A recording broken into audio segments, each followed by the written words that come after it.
President Donald Trump is swiftly moving forward with his immigration agenda during his first week in office, with deportation raids already in progress as ICE agents make multiple arrests.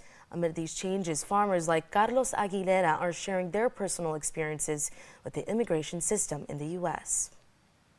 American immigration policy is entering a new era under the second Trump administration. In his first day back to the Oval Office, President Trump made his stance clear on what he calls an immigration crisis.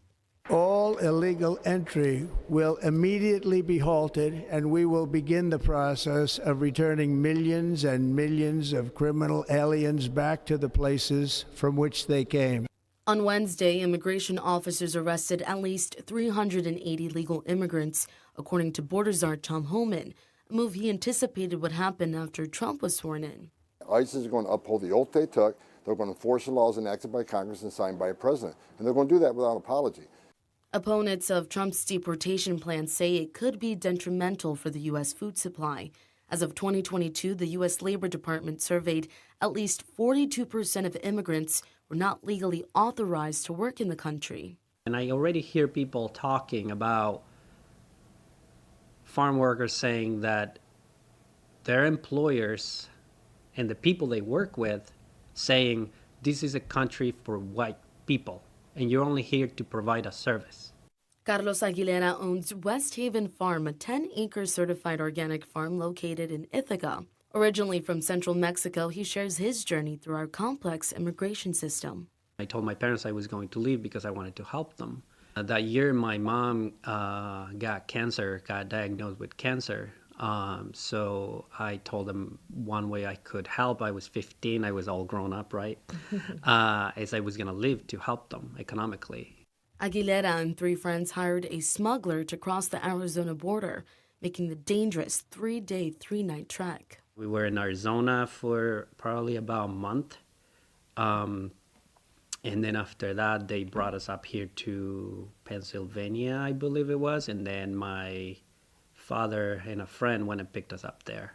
From 2002 to 2008, Aguilera crossed back and forth over the border illegally. It wasn't until he met his wife, Lorena, that he decided to stay put in America for good. But in Obama's first year, he faced a new challenge. During the Obama administration, when many people were deported, I got detained and I voluntarily departed and I went back to Mexico and stayed there in Mexico for a while.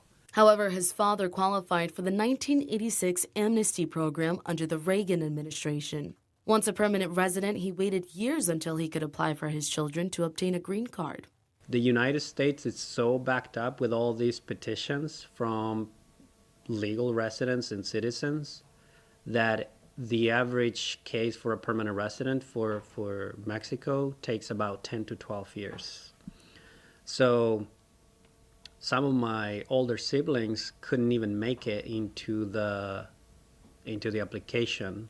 But he calls himself one of the lucky ones. At first, he was denied of residency due to his age. After some digging, he noticed he qualified for the Child Status Protection Act, which helps those over 21 due to delays in family petitions.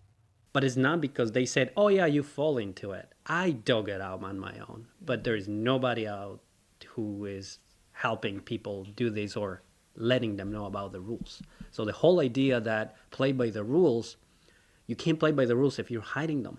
He faced punishment for being in the U.S. illegally all those years, even after applying for a waiver. By 2010, he received a letter. He was up for visa. As he reflected, he voiced something out loud. I would have done it all over again because my family is more important than some residency. Aguilera says the biggest flaw the U.S. faces is not encouraging more Americans to become farm workers. We have created an immigration issue because we as a culture want cheap food.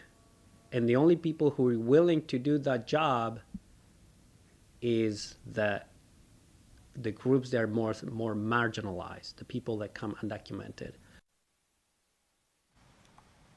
If you're a farm worker in upstate New York facing deportation or employment issues, the Cornell Law School Farm Worker Legal Assistance Clinic offers free legal help. Call the number on your screen for that assistance.